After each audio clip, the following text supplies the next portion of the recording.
Thank you for that wonderful introduction.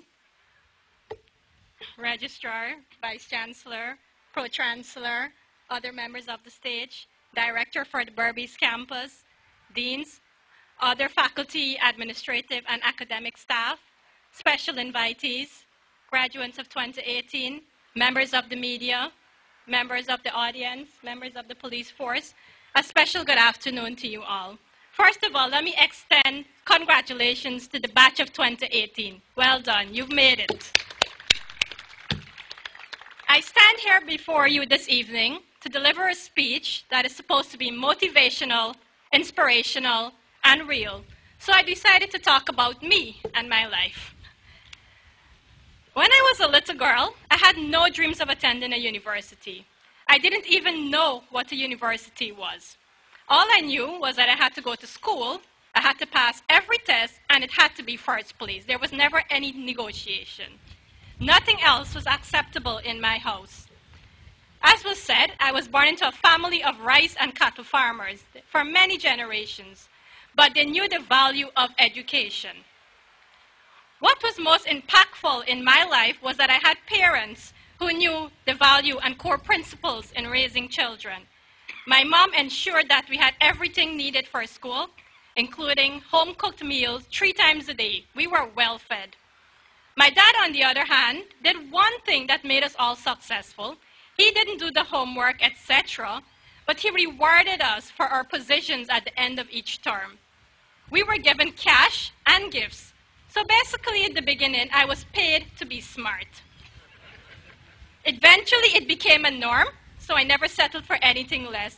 And of course, the money stopped flowing, but by then, the standard was already set. I was never ambitious as a child. In fact, I grew up in a village among cane cutters. I was also very gullible as a child and fascinated by this canvas water bottle that the cane cutters carried to work every day. So I asked my father for one. He told me that the only way I could get one is if I become a cane cutter. That's how you qualify for that bottle. So from then on, my only goal in life was to cut cane. They say aim for the stars and you'll fall on a cloud. For me, I started from the ground and worked my way up.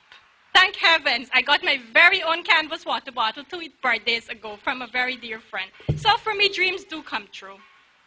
We had no phones and TV back in the days, in the 80s era. So I remembered when television came out, we begged my father to buy one. He was not a poor man, and he could have afforded it, but he didn't. Instead, he told my brother, who was writing common entrance that year, that if he did well, we would get a TV. Lo and behold, he topped Region 5, and we got a TV. There was only one channel, so we begged for a VCR. He refused to buy a VCR. My sister wrote common entrance the next year, and we got a VCR. My youngest sister got her very own BMX bike when she passed to go to President's College from common entrance. That's how we got things as kids. My point is, nothing was given to us freely. We were made to earn everything as children, not because my parents couldn't afford it, but because we were taught the value of working for your own. Hence, we valued everything we had. It is important that children are molded at a very young age to become productive members of society. What you teach and expose a child to in the first 7 years of life will have the greatest impact on their lives, and this is scientifically proven by many researchers. Be examples. Remember that children look up to adults as role models. What we do affects the world. Always be accountable for your actions. Always ask yourself how your actions will impact the lives of those you love and care for. When you choose to do something, think of the greater good that will come for it. Never be selfish. Your greatest gift on this earth is to serve others. In service comes gratitude. My education in Berbice was in no way inferior to those of my colleagues from Georgetown. New Amsterdam Multilateral, and by extension, Berbice has produced many outstanding professionals who hold top positions in Guyana and in the wider world. Raise your heads up high as Berbicians and educated in Berbice. I do. There are many easier routes to medicine, but I'm glad that I took the longer one. I learned the discipline of professionalism being employed before I went into the medical school, and I developed relationships that have become so important to me now. This had made me much more mature as a medical student and as a doctor. Certain things cannot be shortchanged in life, like maturity. It does come with age and experiences. Medical school was no walk in the park. I attempted to quit several times. Every year, at the end of the year, you're always asking yourself, do I really want to go through to this again and again and again? I had real books with pages. I didn't have a computer and I didn't have e-books then. Eventually, 5 years ended. I had minimal social life, but I graduated at the top of my class, gaining the valedictorian and the Prime Minister's Medal, among others. So I decided, well, I've achieved enough, so I got married during my internship, moved back to Berbice, and I decided to start a family instead of furthering my career. I worked at New Amsterdam Hospital during my pregnancy, after which I decided to quit my job and enjoy motherhood for a year. There is a time and place for everything, and we must learn to balance work and life. I'm glad that I was able to do that. However, my fairy tale love life was shattered in 2015. As a mother, as a wife, and as a best friend of 16 years, and most of all, as a doctor, I watched my husband walk into the emergency at Georgetown Hospital, and 20 minutes later being placed on life support. It was numbing to know that with all the knowledge, experiences, and resources accessible to me, he would die. I sat there, and while doubting it was happening, we organized a massive blood drive to save his life. He was A negative, and it was a 3-day holiday weekend, so that didn't work well. I organized a medevac to the USA as a last resort, knowing that it was pointless. However, my consultant sat me down and said to me, your husband had 100% mortality, meaning nothing can be done to save him. I sat by his bedside and I prayed that God take charge and do what was best for him. And within 20 minutes, his heart stopped and I became widowed. One day prior to that, we were planning our New Year's Eve celebration. You see, my husband had a degree in biology, also graduated from the University of Guyana, but his love was farming. We were all farmers. We had many decisions about moving away from farming when there was the bird flu outbreak, but we never did. Eventually, he died from leptospirosis, which was acquired on the farm. I thought of a million other ways that this could have turned out differently, but there was only one ending. The days seemed endless, time stood still, the pain got worse, and no matter how I tried, I woke up every morning feeling the same deep, nagging, endless pain over and over and over. I knew what it was like, and I wished that I was better off dead sometimes because it will end my pain. I was angry at my dead husband for taking the easy way out and leaving me here to hurt this much. I was also angry at the world, and I was angry at God. All the love and support I had from my family and friends didn't help me much. I had counseling, but it was also the toughest time. I know what grief feels like, and there is no book or audio lecture that can prepare you for that. I was also 5 months away from writing my exam for my master's in pediatrics. I was an A student, and I was left now with my life in shambles, not knowing what would happen. I attempted to go to work every day, but I couldn't make it because my husband died where I worked. Just driving into the compound in the morning would lead me to a meltdown. My boss then was a pastor. He lent me his shoulders to cry on every day, and we prayed together. He kept telling me everything happens for a reason. He told me I would understand this someday, but just trust in God. I thought of taking a year off from studies, but then I realized that would just give me more idle time to be sad and depressed. So I picked myself up and went back to work. Every day was a little better. I decided that I will write the exam for him, and I will give it my best shot. So I started studying 1 month prior. What made the difference, however, was that I had completed all my program requirements in the first 2 years. So all I really needed to do was pass that exam.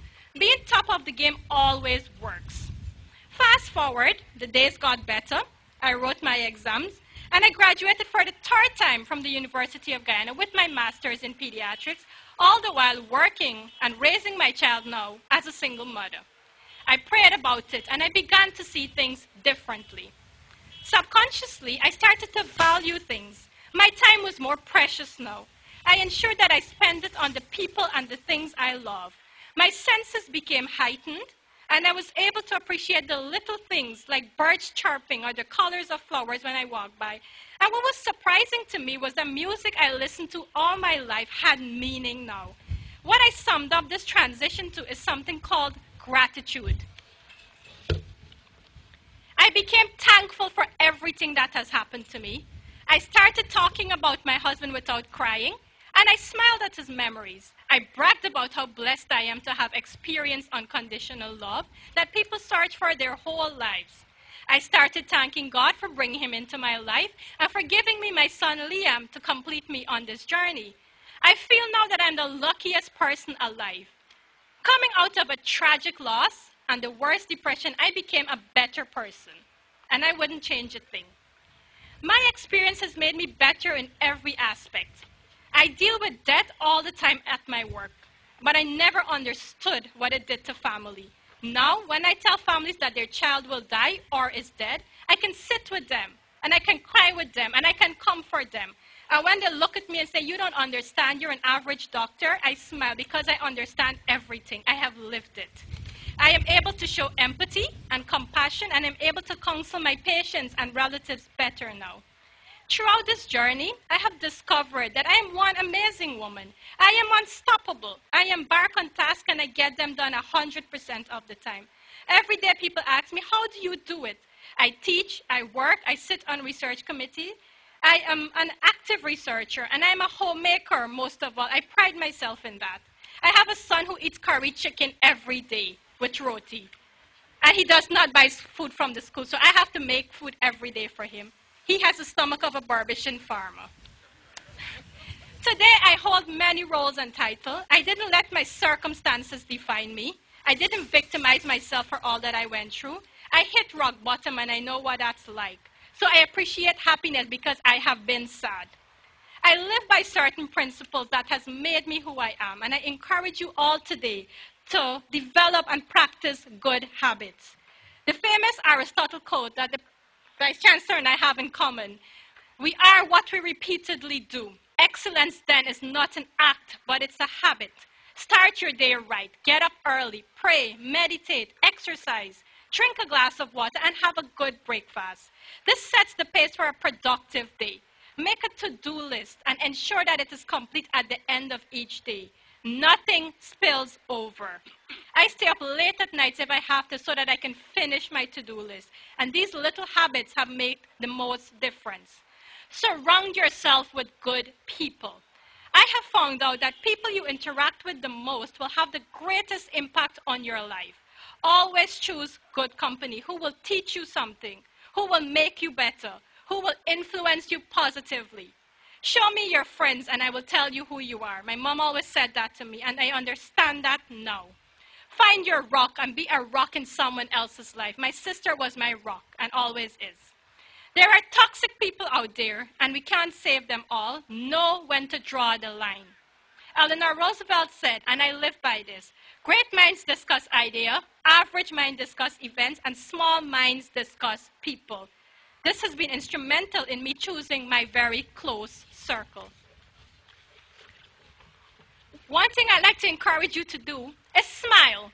Smile more often. Smiling makes us happy by releasing chemicals in the body that can combat stress. Smiling is also contagious, and it's good for your facial muscles, so there's no harm in doing it. The Prophet Muhammad said, "Your smile for your brother is charity." Be confident. Know your worth. Too many times I see women put up with abuse just to accept it as a way of life. Remember that you must love yourself before you can give love to anyone else. Tell yourself that you're beautiful, you're smart, you're amazing, and you are blessed. Don't ever let anyone tell you otherwise. I am often asked, why am I so confident in myself? And I say, why not? My parents bragged about my smarts and beauty as a child. I grew up with that confidence, and my husband encouraged it. And if I wasn't lucky enough, I have a son who's a real charmer. He says, "Mommy, you're very cute." He reciprocates his father's trait, and I'm so lucky to have him. Children reciprocate what they see and what they experience. Let that be good for them. Don't expose them to negativity. Build their confidence from a young age. Tell them how much you love them, how proud you are of them, and how smart they are. Leanne discovered the mohawk hairstyle in CPL this year from Emirates, watching cricket on TV. So the other day, he combed his hair and he said, "Mom, I look like Emirates." And then he came back and he said, "Actually, Mom, I look better than Emirates." It's like, that is confidence right there. Learn to say okay or no to people when you have to. A close friend of mine taught me that I would be less stressed if I just said okay to many comments rather than reporting. Know which battles are worth fighting. I have fought too many battles, and I have developed the art of detecting those that are worth fighting and those that you should pass up. Listen to your instinct. It is always right, 100% of the time. I learned this the hard way, and now my gut feeling is most important. Don't take things personally and don't have expectations. It took me a few books and many audio lectures to understand this concept, but I finally got it. When people do things, either good or bad, it reflects who they are as an individual and their personality. Remain indifferent and never have expectations. I have realized that expectation is the greatest cause of despair. Dream big.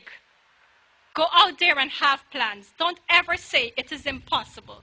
Set goals and work towards them. Make a bucket list. Understand that your subconscious can work even though you are not working. Plant seeds in the universe. Energy is never destroyed, so your thoughts matter.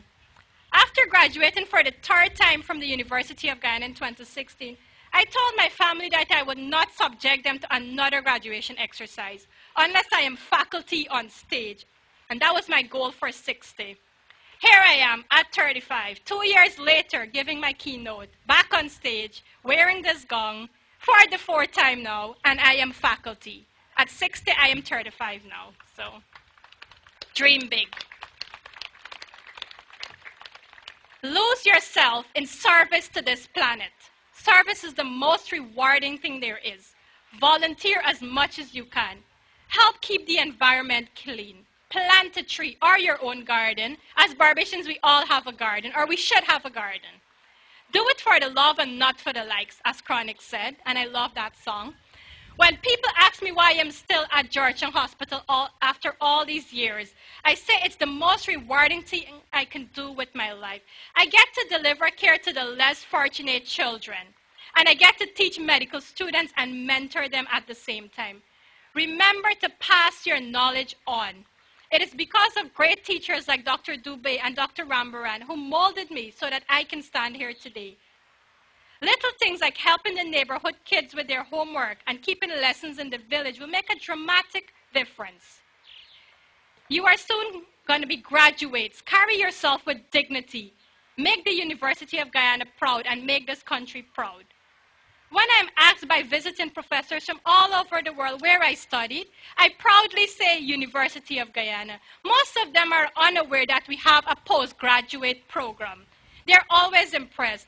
Don't ever talk your institution down. It made you who you are. Volunteer and become teachers. It is a cycle, and we have a duty to continue it. There is a saying, love what you do until you do what you love.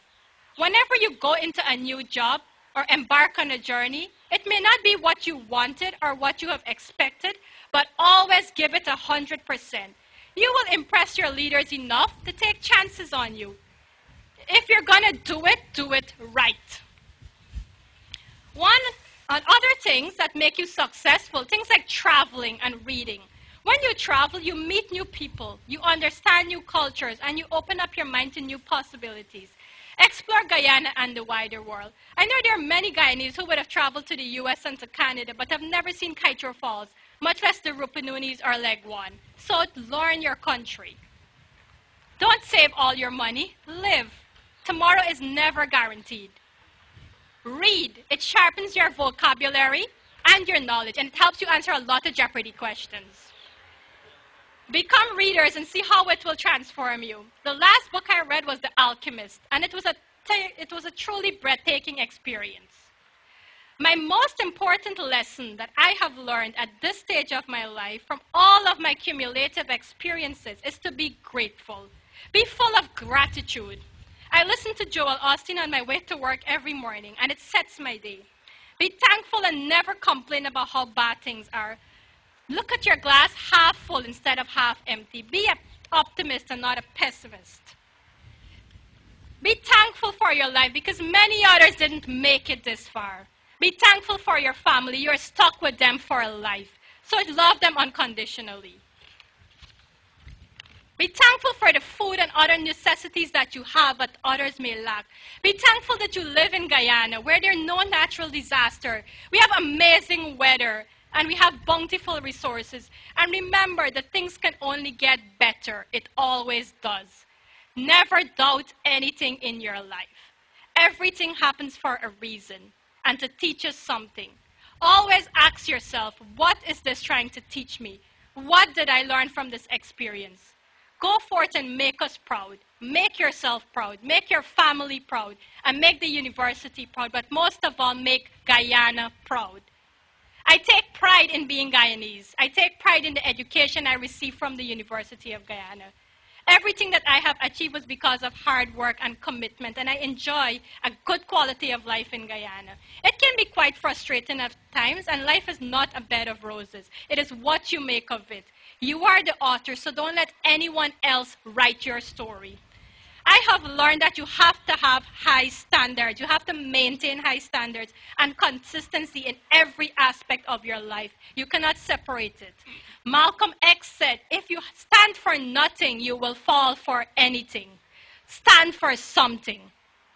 My charge for you today is to lose yourself in service to the soil. Martin Luther King Jr. said, not everybody can be famous, but everybody can be great because greatness is determined by service. Congratulations.